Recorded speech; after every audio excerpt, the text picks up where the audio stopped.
way up, and I guess this is my friend, you know what I'm saying? Yes. Lynn Whitfield is in the building. Hi, my love. And before we started this, I was like, we'll wait till the cameras are rolling. Yes. But you got us so lit when you came and did the Lip Service podcast. Oh, I had so much fun. Good. I had so much fun. I mean, I did not know what I was walking into. And when everything started to get real, I was like, oh, okay, well, I'll roll with it. here we are. I'm gonna roll with this. I love that. And now you're like the bar. So if somebody's like, oh, Lip Service, I said, Lynn Whitfield did it. Yeah. And then it's like, oh, okay. And then in the comments, people were like, how did y'all get Lynn Whitfield on Lip Service? Like, it was such a big deal. You know, Jamil Hill was in there like, I've been trying to get an interview with her for the longest. Can we make that happen? Oh, Yeah. Well, you know what? You got me in there because it's you. Oh, And I trust you. Oh, my God. I trust you as an interviewer. I mean, I think this is our third interview that we've done. And I just trust you that you're going to land it where it's supposed to go, that, Right. you know, where you're going is a safe space for us to go. And so because I trust you, it's easy. That's important too, you know, that you say that, because sometimes people feel like interviews have to be like, you know, it can be scary sometimes for Of people to course. go to places where you don't feel like, is this a safe space for me to be in? Yeah, but even if it's edgy and even if it's It can still be fun. Controversial in a way, I trust that you're headed there's a reason to the madness. Yeah. You know? And the intentions are always good. Yes. We never want you to feel like, oh, I want you to walk away and be like, that was fun. Yes. If nothing else. And I did feel so. You know, everywhere I went, it's like, girl, Magic City, what? I know. Listen, if you pop up there, it's on and popping. But listen, part of what we're here for is the shy. And you have that on fire right now. You know what people are saying. Well, tell me. They want Alicia to take over everything. Okay? They do? They want your character to be in charge. They want you to kill someone. They want you to kill Duda, basically. They do? Yeah, and you know, we haven't seen the last episode. Yes. So we don't know what's going to happen, but I'm just saying from what I've seen so far and from what my thoughts are, I keep saying everybody's really me, but from what my thoughts are, first of all, I love to see a powerful woman who is in charge. And a lot of times we love the villain, and I'm trying to figure out how much of a villain you are. So when you think about how you are playing this role of Alicia on The Shy, what did you decide? Like, as far, do you consider yourself a villain? Do you consider yourself just somebody that's had a lot of wrong things done to you that you're just kind of coping with? No, I don't think of her as a villain. You know, I think if Duda hadn't killed her brother and her ex-husband. Oh, that hurt. Right. Leon. Yeah, I mean, that hurt. we just see I it mean, as- that's Leon. Like How you gonna what? kill Leon? I know. So, And you loved him. yeah, you could see. Yeah. You were like, please, like, it was like you wanted to get back together with him. And You could see? Yeah. Because there were no lines that said No, anything. it was quite obvious. But you saw, okay, good. Yes, because, you know, Oshu love, comfortable love sometimes is like that. Like, we can't be together, but I love you. Right. And I would try if you would, you know. But getting all that in nonverbal communication and behavior, so thank you so much for getting it. But I think that Alicia had that not happened, had those two men in her life not been taken from her, Right. I don't think that she would be out gunning for somebody. She'd be, you know, buying up more property and doing the scholarship raising thing and doing it. I mean, you know, she was provoked. Yeah, all right. So There was provocation. Let's dig into that a little. Okay. Okay. So, first of all, let me see. Where do we start with this? When we think about that, though, it also feels like you're willing to as the queen, use your son as a pawn to go out there and risk his own life on the front line. So Which is here's Iman Shumpert's character. Okay, but here's the thing. Not a pawn, right? In all kinds of family legacy, right? There's you want to know that your offspring is strong enough. If you leave tomorrow, right? Mm-hmm. Something happens. You want to know that they can handle everything. Okay. Right? So Alicia was used to having her brother handle all the heavy lifting of retribution or whatever needed to happen. She didn't have to know. And Leon. But wait, what's his name on there again? I keep calling him. I can't help. What? Alonzo, right? Alonzo. Yes. Let's call him. Yes. Because we can't. And Alonzo. So really, she was kind of like protected from having to do any of that stuff herself, right? So she didn't use her son as a pawn, but she did send him out there in the world to do something that was danger for him to do. So I agree with that. Okay. But not as a pawn. Do you she think wasn't? She wanted him to be stronger. Did Alicia realize how powerful Duda was, though? You feel like when she did that, because he's really dangerous. That's the type of thing. Well, they not for years, and Curtis and I decided that Curtis, who plays Duda, and I, decided that they probably found each other attractive back in the day. Okay. Maybe didn't act on it, but there was that kind of tension as well. I don't think that because she's not really in the street all the time, she didn't realize how. But for her, it was more of a manhood test for him. Okay, I get it. That you're going to be strong enough to watch your back. Yeah, because, he's getting high all the time. He's like, he still speaks to her as if he were a little boy. Mom, what? Mom. Yeah, I'm not feeling like he's capable. Huh?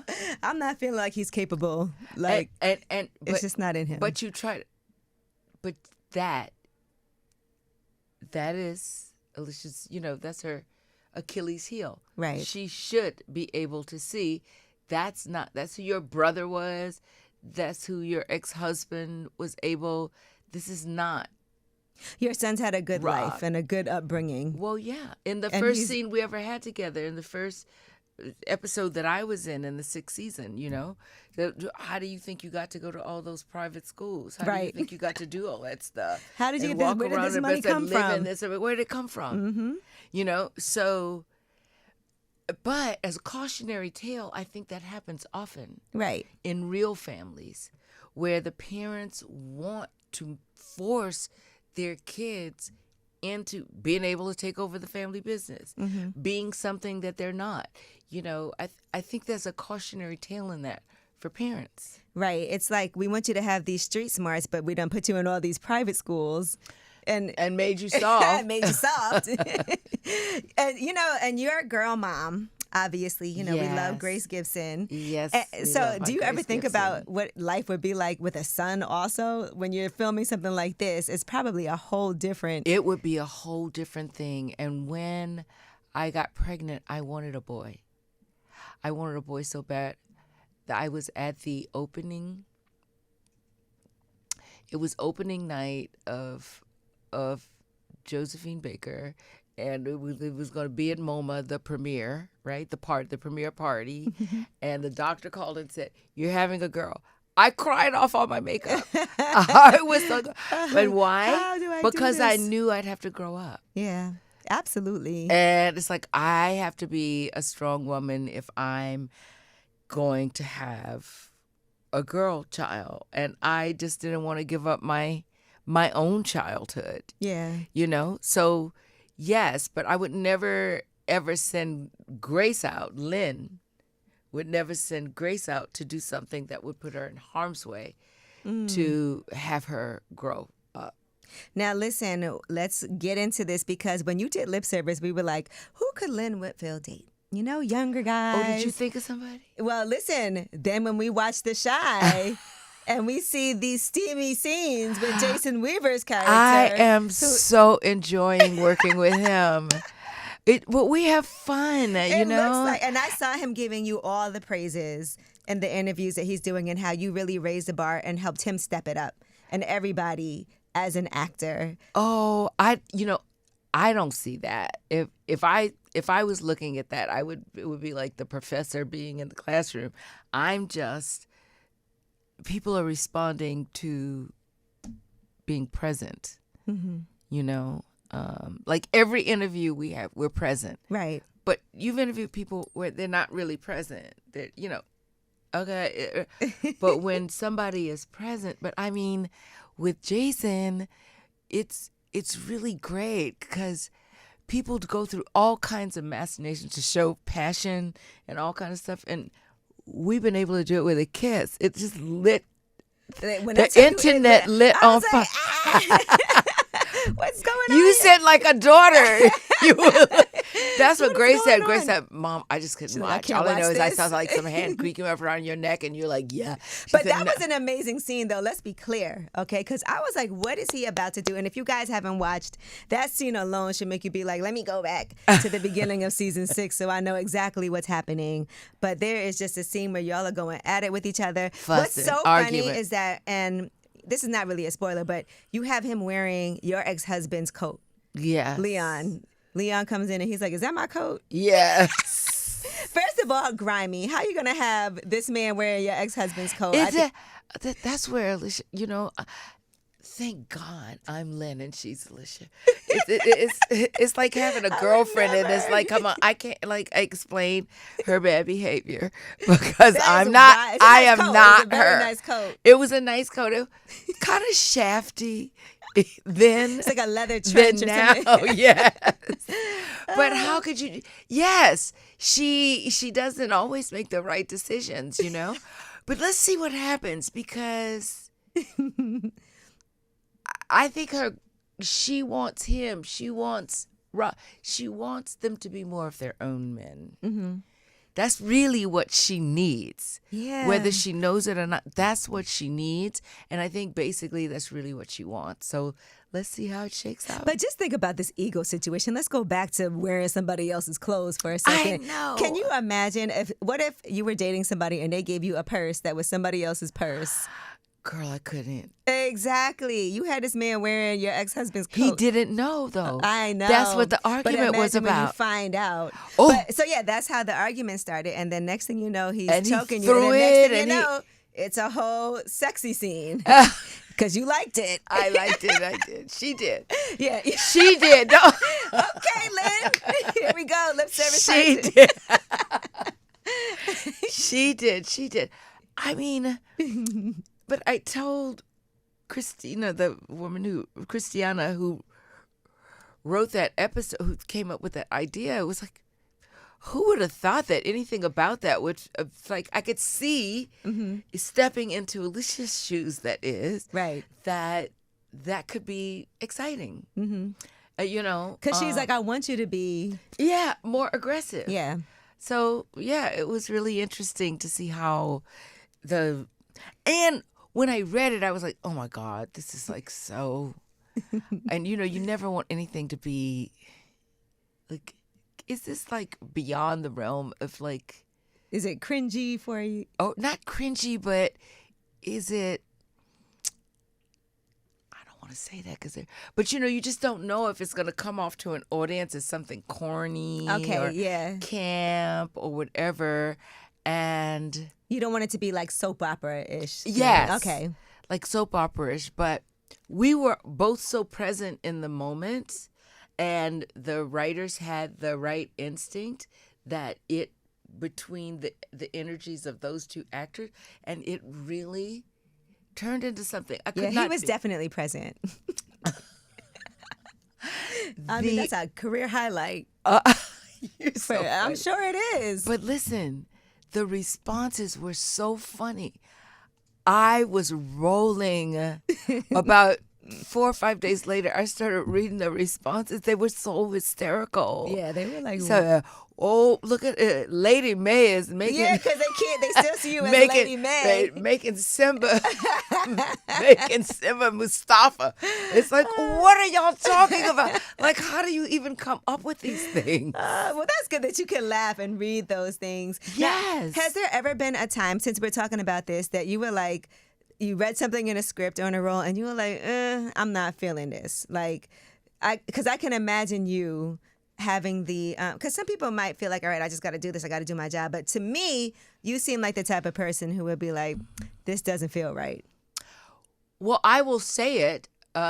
Sometimes directors and writers don't agree. Mm-hmm. But the great thing about our business, about what we do in filmmaking, storytelling, is that it's collaborative, right? Right. Just going way back, Eve's Bayou. Mm-hmm. I kept saying to Casey Lemon, look, she needs to let him have it. Yeah. She needs to really go in on him for being such a cheater. Yeah. And she said, no. I said, listen, she might not have a stroke, but I feel like I'm about to have a stroke. Mm-hmm. Letting this happen and just being the silent 50-something woman. And she said, no, you can't. No. And I was so upset about it. Mm-hmm. She said, you'll understand later. And when I saw it, it was so much more powerful. Right. That she stayed, that she didn't, go to that place of it. And then, poof, he lost his life. She didn't have to do anything. Yeah. You know what I mean? So sometimes, sometimes in this show, I'll say, what do you think? And it's like, no, we like it like this. And so you have to then make what is written work, whether or not it's your instinct or not. Okay. But that's part of the craft sometimes to do so.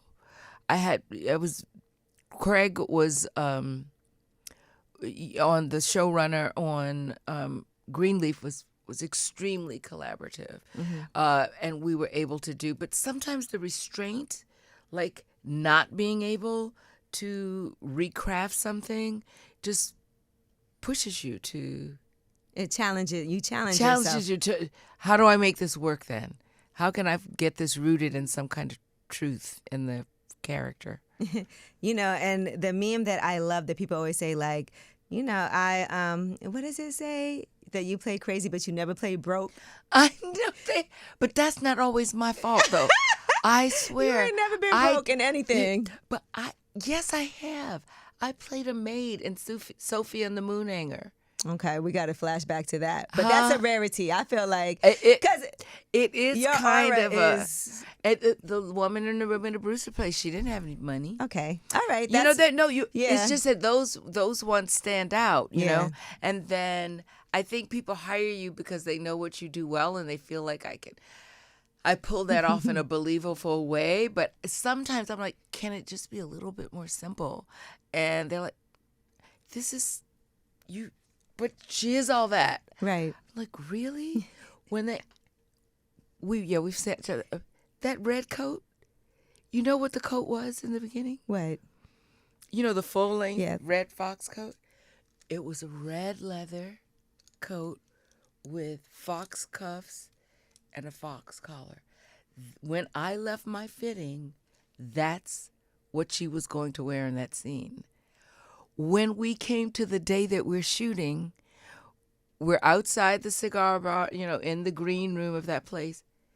They unzip this bag and they start pulling out this coat. I mean, and pulling, it is a full length, train length, red I'm like, what? It's you. In the hell is this? I was like, I can't pull that off. How can you seriously think you might go shoot somebody with this on? They're not going to take her seriously. I was freaked out. That's even better. I was freaked out, and I started walking up and down the street trying to own it. to own it and walk in there believable, because I wanted her to have authority. I didn't want her to look like she was right. Yeah. So, but that's what Quincy and DeAndre, the on-site executive producers, and that's what they wanted. Yeah, no, honestly, like, I love to hear your process of how you kind of get into these roles, and for people to understand, like, what you go through to feel, that you really become a person. Well, yeah, I think it's very important to take human beings seriously. And if you're going to take charge of one and start to communicate, even if they're doing wrong things, they don't always have to, but it's my responsibility to sift that character's instincts through me. Right. Right. And so I do protect them, because I feel so often that, Black women characters or women characters just thrown down the river, with some like bullshit. Right. That's not like really authentically who a human being is. Right. Or what a woman, what she would really do. And so, yeah, I just try to keep it real. The complexities. Yeah, but just keep it real. Keep it real and keep it truthful. All right, so as we are gearing up towards the finale for The Chi for this season, I am praying that we see you in the next season, because I know they've already started filming. They have started filming. She's like, Angela, you are not getting it. All right. And well, they have started. I saw they've started filming for season 7. Yeah. So I need to make sure we see Miss Lynn Whitfield on there. So I know we don't know what's going to happen yet. You want to see Alicia on there. Oh, yeah, Alicia. Yeah, Alicia. You want to see Alicia on there. Yes, that's who you want to really I was really sad about Leon, though. I'm not going to lie, because it was... And y'all have such a fun cast. Like, when I watched this, to see Candy on here, to see Jill... Like, it's amazing to see all the characters on the show. I know, and everybody kind of standing in the middle of who they are and the authenticity of people, of people that our audiences can relate to. Each and every character represents another part of a demographic of who we are, and people are relating to absolutely all of them. Now I gotta ask you, because I've also seen that you're in a movie called Albany Road. Yes. So please tell us something about that, because I've only had a chance to just see what the description is. I need some details on that. Okay, so Albany Road was directed by Christine Swanson, produced by her husband, Michael Swanson. They have been doing independent film since they were in college. Okay. This is what they do. They finance this movie. And it's an unlikely road trip that happens between this woman, played by me, not glamorous. Okay. Not she's like, I didn't flat-footed. Put that out there. Yeah, she's a whole different human. And this other woman, played by Renee Elise Goldsberry. And back in the day, like a few years before, my character broke up an engagement that she had with my son. Okay. Whoa. And we end up having to take an absolutely unwanted road trip together because there's a snowstorm. Okay. And you can't get to where we're going any other way. All right, so good. I want to make sure, because I seen you were at ABFF. Yeah, we went to ABFF. We're going to be at Martha's Vineyard Film Festival. Nice. We got the Thumbs Up Award at the Roger Ebert Film Festival. Festival. Doesn't it feel good? Like, you have been in this business, killing it for such a long time. And when I tell you, our lip service episode, like, normally people will be sometimes hating on stuff. It was like unanimously they loved you on there. Aww. And I think that's a true testament, like, to just what you bring when you walk in the room, just like what you exude for people who are paying attention and watching. Well, I think if you have respect and regard for people, and if you just come, if you just come into the table to share and not have all the confusion going on, all the things and holding back and this and that and grudges and complex feelings. It's like a no-brainer that people like feeling included. Right. And that's what I have to get into social media because listen, you take these long breaks, but now you've been active. I know, but I'm like, is she posting this? I keep saying, like, do people really care? Listen, I'm gonna tell you what you have that no one else has: the most amazing throwback pictures. There was one that recently went viral. It was you. It was Vanessa Williams. Vanessa Calloway, Jasmine Guy, and Jasmine Guy, yes. and Jasmine Guy was up here the other day. I Stumping love at her the too. Savoy. I love her. Yes, but that picture is like, I think that's like a piece of art. But it really has stood the test of time too. It looks like artwork, things like that. Yeah, you know, and just seeing that, but then also seeing you at the Met Gala, like all these different things back in the day. You and Halle Berry, and you know, just like I feel like for social media, you have the most amazing like. You know, and then. But I've got to do more. I got to do more because I could just be having a conversation. Yes, say yeah, say yeah.